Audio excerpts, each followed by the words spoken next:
Selamat pagi. Hari ini kelas 11 OTKP akan belajar otomatisasi tata kelola keuangan dengan Ibu Risma. Hari ini pertemuan kedua kita. Sebelum kita mulai pembelajaran hari ini, ada baiknya kita berdoa dalam hati kita masing-masing agar pembelajaran hari ini boleh berjalan dengan baik dan lancar, sehingga setiap pembahasan materi yang Ibu berikan hari ini boleh kalian pahami dan kalian mengerti. Dan sebelum memulai pembelajaran hari ini juga, Ibu persilakan kalian untuk menyiapkan buku latihan ataupun buku catatan kalian dan juga pulpen kalian, karena hari ini yang akan Ibu sampaikan dalam bentuk PowerPoint hanya materi inti. Selebihnya akan Ibu jelaskan melalui video suara seperti ini. Jadi Ibu harapkan kalian sudah menyiapkan buku latihan dan catatan kalian. Bagi kalian yang menurut kalian itu penting buat dicatat, silahkan dicatat. Dan nanti juga Ibu akan memberikan tugas selama video pembelajaran ini berlangsung. Jadi, perhatikan videonya baik-baik supaya kalian tahu apa tugas kalian hari ini dari Ibu, ya. Kita mulai pembelajaran kita hari ini. Yang pertama, penggunaan anggaran. Jadi di sini di penggunaan anggaran kita akan bahas mengenai pengertian, siapa saja yang menggunakan anggaran, apa saja prosedurnya, dan siapa saja yang berwenang ataupun bertugas untuk melakukan penggunaan anggaran ini. Ini pengertian penggunaan anggaran. Penggunaan anggaran adalah proses menggunakan anggaran yang telah ditetapkan oleh pihak-pihak yang berkepentingan. Penggunaan anggaran itu harus melalui prosedur sehingga tidak terjadi penyimpangan dan diharapkan dapat mencapai tujuan yang telah direncanakan sebelumnya. Itu pengertian penggunaan anggaran. Yang pertama, kita akan bahas penggunaan anggaran negara dan daerah. Di sini, penggunaan anggaran atau kuasa penggunaan anggaran adalah pejabat pemegang kewenangan penggunaan anggaran, kementerian, lembaga, satuan kerja perangkat daerah, atau pejabat yang disamakan pada institusi penggunaan APBN atau APBD. PA atau KPA memiliki tugas untuk memanfaatkan dana anggaran secara efektif, atau penggunaan anggaran negara dilakukan oleh pihak-pihak yang disebut pengguna anggaran. Pengguna anggaran merupakan istilah yang digunakan dalam peraturan pengadaan barang dan jasa pemerintah, baik pemerintah pusat maupun pemerintah daerah, yang merujuk pada pejabat yang diberi kewenangan penggunaan anggaran yang berada di kementerian, lembaga, bagian dari satuan kerja perangkat daerah, atau pejabat yang disamakan terhadap penggunaan anggaran pendapatan dan belanja negara maupun anggaran pendapatan dan belanja daerah. Menurut Perpres 54 tahun 2010 dan perubahannya, tugas dan kewenangan penggunaan anggaran meliputi terbagi menjadi 5 tugas utamanya. Yang pertama, menetapkan rencana umum pengadaan. Yang kedua, mengumumkan secara luas rencana umum pengadaan paling kurang di website KLDI. Yang ketiga, penetapan pejabat pengelola keuangan ataupun PPK. Yang keempat, menetapkan pejabat pengadaan. Dan yang kelima, yang terakhir, menetapkan panitia atau pejabat penerima hasil pekerjaan. Ini tugas utamanya. Jadi tugas dan kewenangan penggunaan anggaran, ini yang utamanya.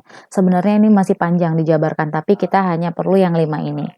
Kemudian, prosedur penggunaan anggaran dalam pemerintah pusat dilaksanakan oleh penggunaan anggaran atau kuasa pengguna anggaran dengan cara mengambil keputusan untuk menggunakan anggaran setelah melakukan beberapa langkah berikut ini. Yang pertama, melakukan identifikasi kebutuhan dan melakukan analisis kebutuhan sesuai dengan rencana kerja pemerintah pusat. Yang kedua, menyusun dan menetapkan rencana anggaran.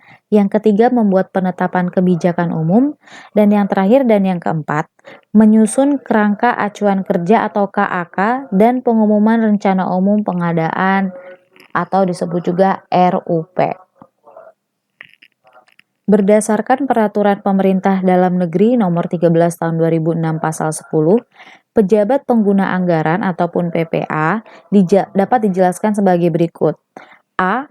Kepala SKPD ataupun Satuan Kerja Perangkat Daerah merupakan pejabat pengguna anggaran atau pengguna barang sebagaimana dimaksud dalam pasal 5 ayat 3 huruf C, mempunyai tugas sebagai berikut.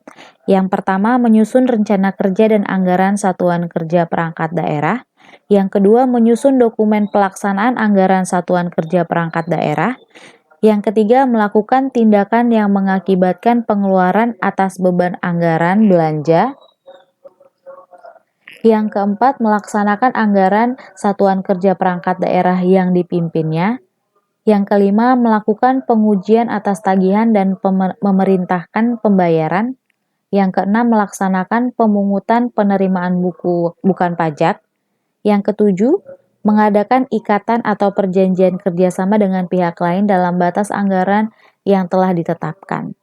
Yang B, kuasa pengguna anggaran merupakan pejabat yang diberi kewenangan atau kuasa untuk melaksanakan penggunaan anggaran yang merupakan tugas dan fungsinya. Itu adalah isi dari penggunaan anggaran negara dan daerah. Jadi tadi sudah Ibu jelaskan ada pengertian, ada tugasnya, ada kewenangan, siapa saja yang berwenang, apa saja yang harus dilakukan.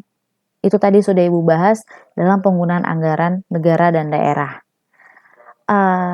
Ini tugas kalian yang pertama, soal nomor 1.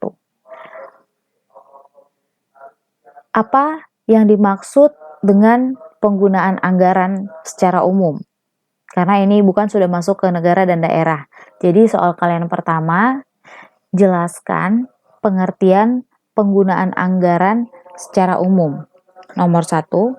Dan yang kedua, jelaskan prosedur penggunaan anggaran dalam pemerintah pusat.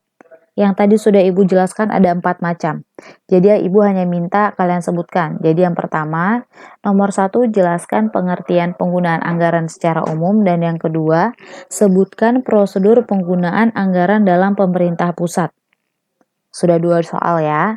Sekarang kita masuk ke penggunaan anggaran selanjutnya, yaitu penggunaan anggaran di perusahaan. Penggunaan kas di perusahaan merupakan suatu proses yang dilakukan untuk melaksanakan pengeluaran kas, baik menggunakan cek maupun uang tunai untuk kegiatan perusahaan. Mungkin kalian bingung, kenapa di sini Ibu bikin penggunaan anggaran di perusahaan, tapi yang Ibu jelaskan adalah penggunaan kas di perusahaan.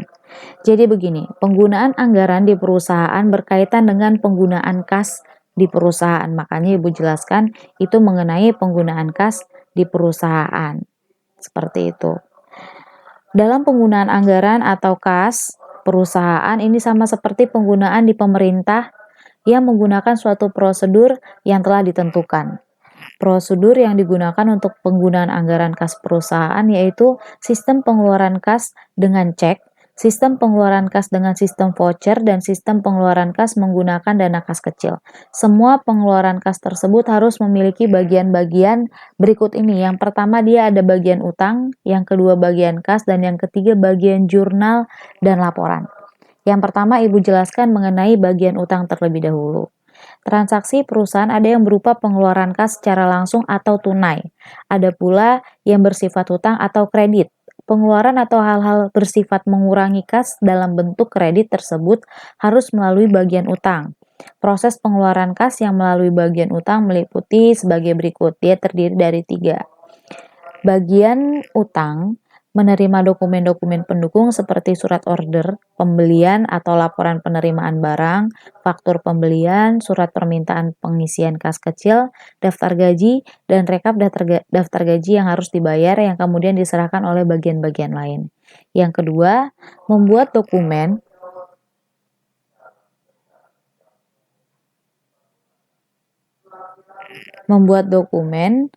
bukti pengeluaran kas sebanyak 3 rangkap dengan rincian lembar pertama, lembar ketiga dimasukkan ke dalam map bukti pengeluaran kas yang belum jatuh tempo ataupun voucher yang belum dibayarkan, di mana fungsi map tersebut sebagai buku pembantu utang. Adapun pada lembar kedua disampaikan pada unit buku pembantu untuk dicatat dalam buku pembantu yang terkait, contohnya seperti kartu persediaan. Itu contohnya. Dan yang ketiga, melakukan pencatatan bukti pengeluaran kas dalam daftar bukti pengeluaran kas. Itu adalah bagian utang, penjelasan mengenai bagian utang. Selanjutnya, bagian kas. Berikut ini merupakan prosedur-prosedur umum pada bagian kas. Yang pertama, bagian kas menerima bukti pengeluaran kas, lembar penerimaan Dan lembar ketiga yang telah jatuh tempo pembayarannya yang disertai dokumen pendukung. Yang kedua, menyiapkan cek dengan jumlah uang yang tertulis dalam bukti pengeluaran kas yang kemudian ditandatangani sebagai pembayaran. Dan yang ketiga, menyerahkan bukti pengeluaran kas pada lembar 1 dan yang ketiga. Kalian pasti pernah lihat di nota itu ada lembar 1, 2, 3 atau warnanya yang dari putih, kuning, dan merah. Kalau kalian ke bank, pasti kalian pernah merhatiin itu. Orang bank itu punya 3 lapis bukti. Jadi itu tujuannya seperti itu. Jadi ada yang harus dilaporkan dan itu dicatatkan berdasarkan kewenangan.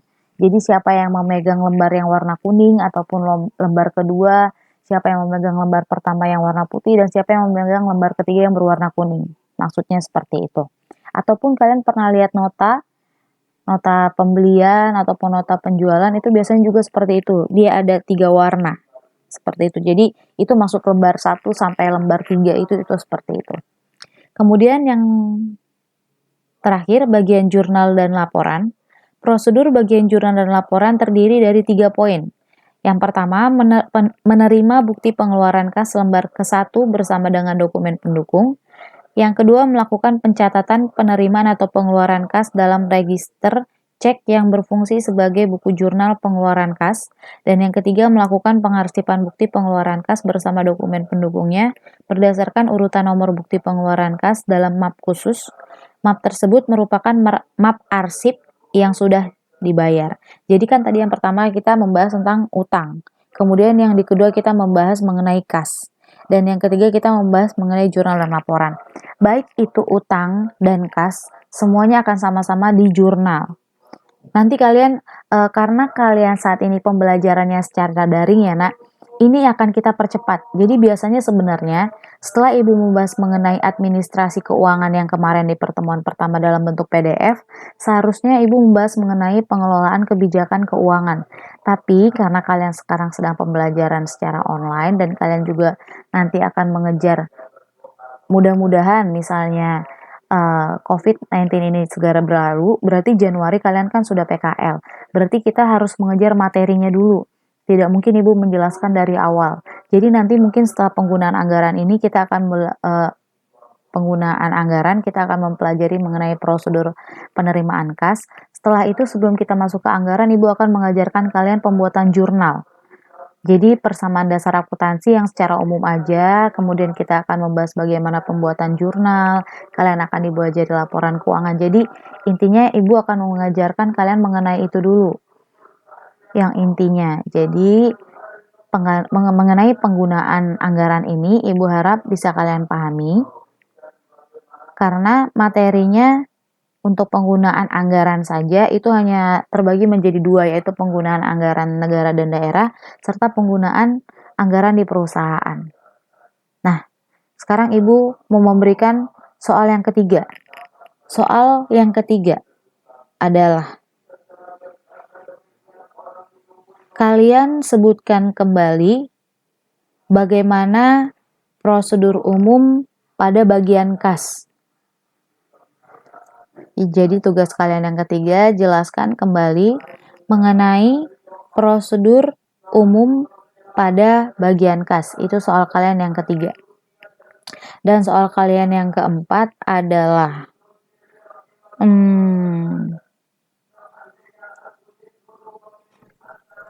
mengapa penggunaan anggaran penting pada suatu perusahaan. Ini boleh jawaban secara logika. Tadi kan Ibu udah menjelaskan mengenai penggunaan anggaran dari pengertian, bagian-bagiannya. Nah, setelah kalian dengar itu, kira-kira apa? Mengapa penggunaan anggaran penting ada di perusahaan? Itu soal kalian yang keempat. Ya. Jadi, Ibu rasa untuk mengenai penggunaan anggaran cukup sampai di sini. Pertemuan ketiga kita akan membahas mengenai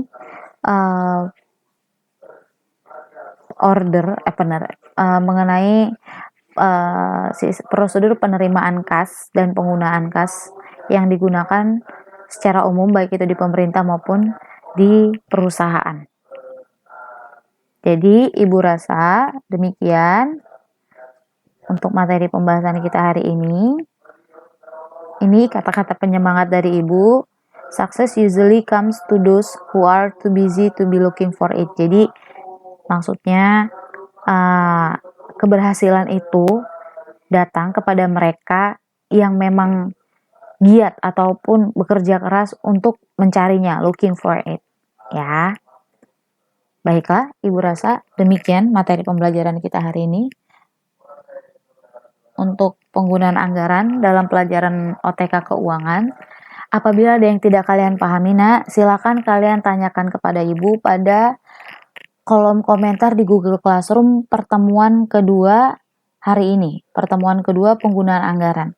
Jadi kalian bisa tanyakan semua yang tidak kalian pahami di situ. Misalnya kalian malu, kalian boleh tanyakan pada kolom tugas.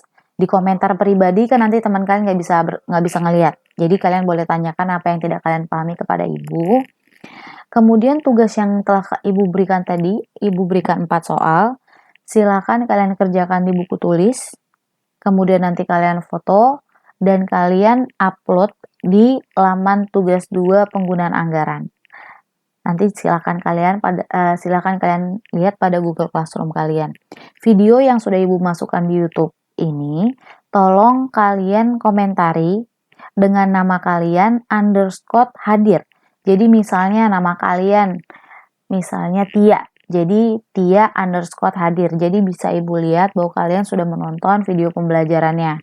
Akan Ibu nilai tugasnya kalau sudah menonton video pembelajaran. Tidak mungkin kalian bisa tahu tugas Ibu kalau tidak menonton video pembelajaran. Jadi silakan ditonton dulu ya video pembelajarannya. Kemudian baru kalian kerjakan tugasnya di buku tulis kalian. Kemudian kalian foto, upload di laman tugas pertemuan kedua penggunaan anggaran. Demikian pembelajaran kita hari ini. Semoga apa yang kita pelajari hari ini boleh bermanfaat untuk kita semua.